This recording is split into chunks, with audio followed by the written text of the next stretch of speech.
Evet, şimdi bu planı renklendirmek istiyorum. Bir tane kağıt koydum önüme.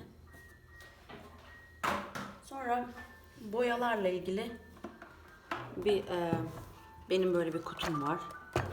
Buradan renkler seçiyorum. Nasıl şeyler kullanmak istiyorum diye. Şöyle bir tane kurşun silgiyi ortaya çıkartayım. Onun dışında şöyle şurada kahverengi. Birkaç tane kahverengi tonu kullanmak istiyorum. Tamam mı? Şöyle bir uçuk bir rengim var, bunu kullanmak istiyorum ama şu kağıtta deneyeceğim.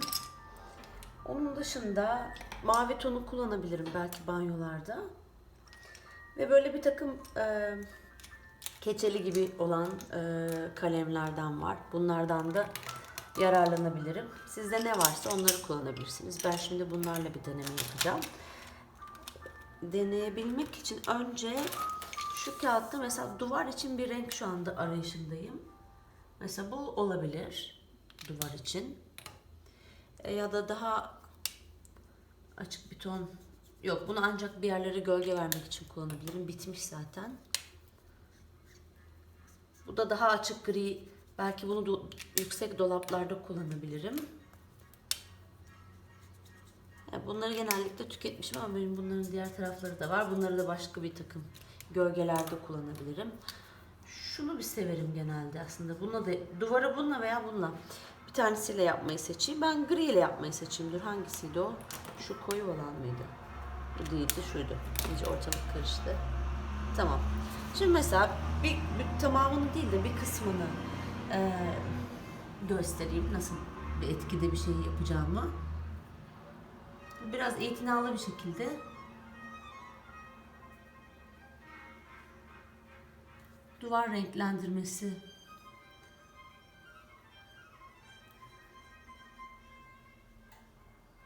Şu her yerin değil, ben bir iki mekanınkini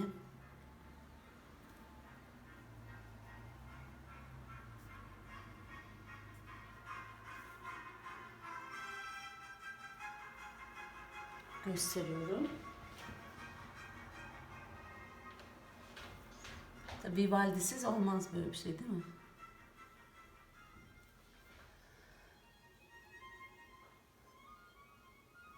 Bu size zaman zaman örnek olarak gösterdiğim hani uygulama projesini, konsept projesini ve uygulama takibini yaptık diye anlattığım ve de sonrasında uygulanmış fotoğraflarını gösterdiğim ev.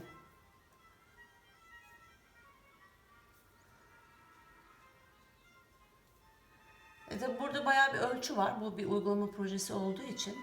Ama siz ölçülerinizden sadece hani iki parçasını, her mekanda iki ölçü olacak şekilde bırakın şeklinde ben hani sizden bir açıklama da bulundum, istekte bulundum.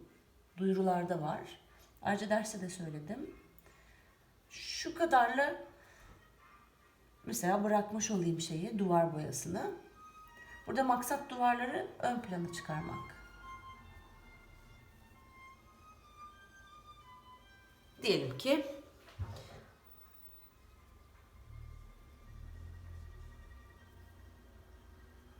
ben şimdi birazcık acele ediyorum. Ama siz daha iyisini yapabilirsiniz. Belki daha itinalı olarak.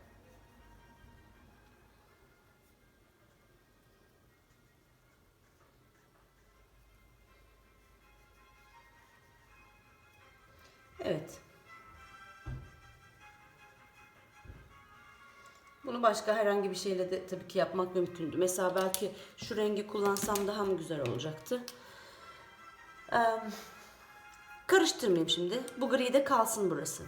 Şimdi mesela az önce dedim, bir de yüksek dolapları da boyamak istiyorum dedim. Yüksek dolapları da, yani gardıroplar falanlar. Onu da mesela böyle bir ton daha açık bir gri atabilirim ya da kurşun bir griyle de yapabilirim ama şu açık gri diye ayırdığımla yapayım. Şunla yapayım yüksek dolapları. Veya deminki şu renkler birbirine karışmaması için tabii siz bir yöntemler bulacaksınız artık. Yüksek dolapları bununla yapayım. Hadi bununla yapayım.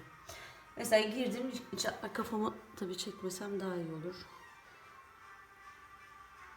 Mesela burası yüksek dolap kısmı.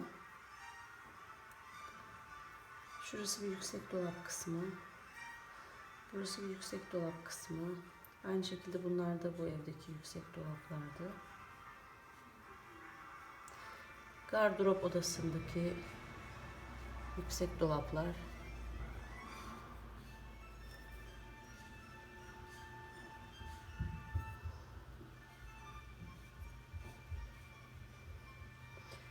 Burada var yüksek dolap. Çocuk odalarında. Burada var.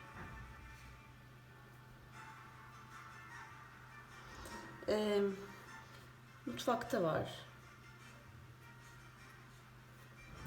Evet, yüksek dolapları da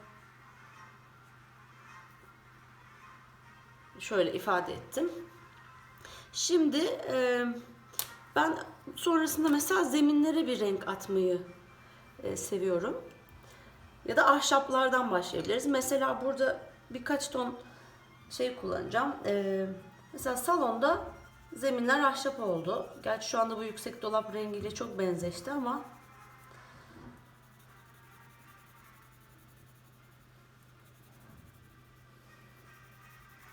yani böyle hafif böyle koyudan açığa doğru yer yer böyle mobilyaların dibine biraz daha bir tık daha fazla böyle baskı yaparak hani orada bir gölge olduğunu ifade etmek çizimi daha ifadeli hale getirebilir.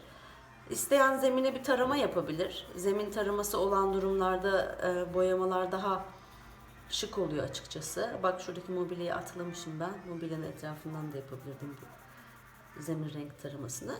Buranın ahşap olduğunu da ifade etmiş oluyorum. Aynı zamanda buraya bir renk tonu da veriyorum. Bu işlemi mekanın tümüne uygulayıp daha sonra da birazcık hepsini aynı tonlamada yapmak durumunda değilim. Mesela giriş önünü taş yaptık biz burada. Bunu taş ifadesi vermek için hani başka bir renk tonu kullanıyorum.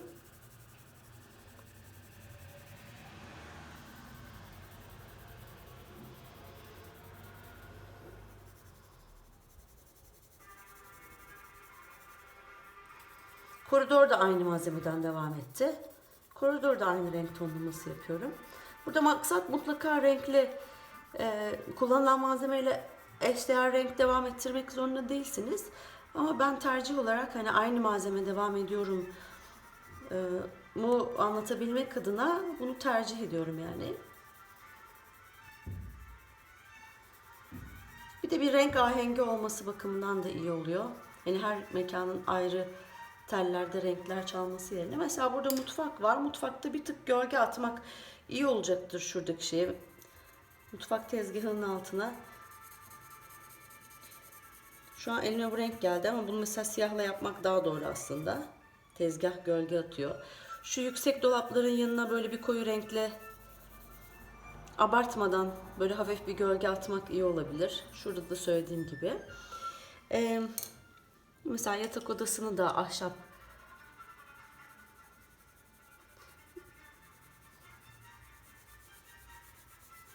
devam ettirdik. Yani başka kahve tonları da bu ahşap taramasının içine dahil edilirse belki daha doğal durabilir ama bence çok baskın yapmamak gerek zeminleri. Yani bir fon gibi kalmasını sağlamaya çalışın. Mesela benim şurası olmadı şu anda. Orayı sevmedim, sileceğim gibi. Ondan sonra mesela isteğe bağlı. Mesela banyolardan bir tanesini aynı renk devam ettireceğim. Veya banyolarda böyle bir mavi tonlamalar yapıp buranın ıslak hacim olduğunu ortaya çıkarmak da bir tercihtir. Burada da yine mobilyaların etrafına bir gölge atmak, mobilya dediğim vitrifiyelerin altına iyi olacaktır. Burada mesela duvarı tamamlayabilirim.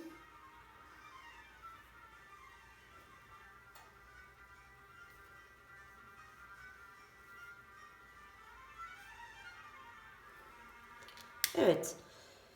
Yine ne bileyim mesela bu yönde bir ahşabı ifade etmek için veya buradaki ahşapları hani böyle yapacaksam Biraz daha bu yönde baskılı bir el taraması yapılabilir. Ama dediğim gibi bu birebir şeyi ifade etmeyecektir. Yani burada maksat bir tonlama yapmak. Şu anda benim kullandığım boya çok iyi bir boya değil. Biraz daha tozlayan bir boya olursa elinizde şöyle yaparak rengi dağıtmak da mümkün. Tozlayan boya, yani tozlayan boya diye bir şey yok tabii. Ben şimdi o tarifi kullandım ama sert olmayan, bunların ucu sert. Faber-Castell'miş gerçi ama B2B, HB vardır ya, hani daha yumuşak olan boyalarda şöyle elinizle dağıtabiliyorsunuz rengi. O zaman daha hoş duruyor. Kurşun kalem.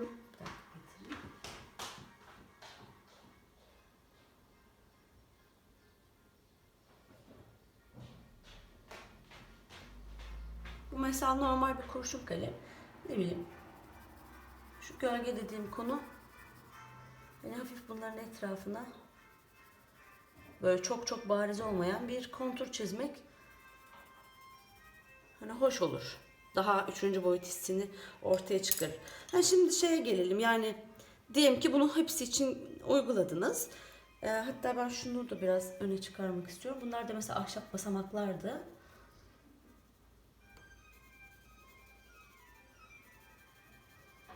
Mesela bak, basamağın tamamını boyamıyorum. Böyle baskın olan tarafını boyuyorum. Hani tabii bu teknikler zamanla gelişiyor. Yani hani bir seferde buna çok hakim bir şey yapmak mümkün olmayabilir elbette ki. Ama biraz hissi verince bakın hemen nasıl oldu. Çizim birdenbire daha bir farklı bir şekilde ortaya çıktı. Genel anlayışımız bu. Renklendirme yaparken. Sanki hani mavi tonlaması aslında daha iyi oldu gibi duruyor. Belki de öyle yapmayı seçersiniz. Ya da bambaşka, burayı mesela kopkoyu renk göstermek, ifade etmek de bir tercihtir. Bu tefrişlerin ortaya tefrişlerde renk yapmak isterseniz eğer, o da tercihe bağlı.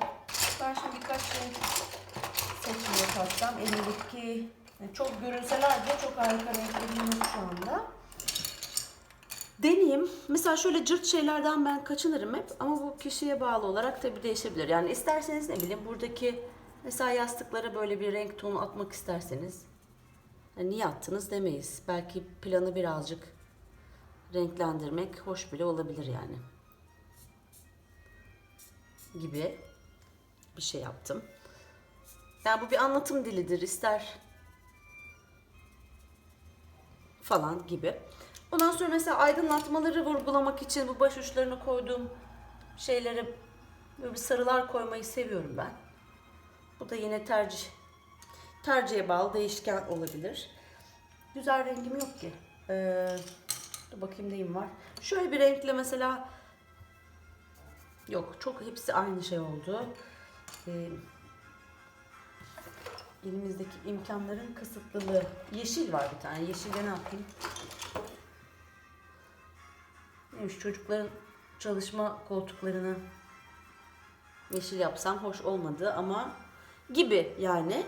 Diyelim ki şeyi yine böyle bir pembe tonlu yapmak istiyorum. Birazcık renk vermek istiyorum yatağa.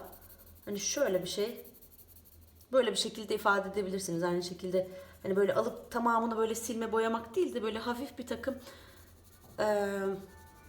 farklı tonlamalar yaparak bunu yapmak mümkün. Masaya da mesela benzer bir şey yapayım.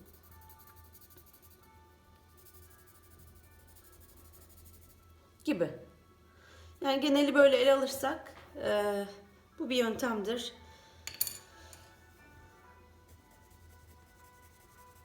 Tabii aynı şeyi tezgahlara falan da uygulamak mümkün. Yani burada bir su olduğunu anlatmak için belki buraya bir mavi tonlama yapılabilir vesaire. Aynı şekilde demin dediğim şeyler aslında tüm nesneler için geçerli yani. Yani burada maksat planı daha yaşanır hale getirmek. Evet.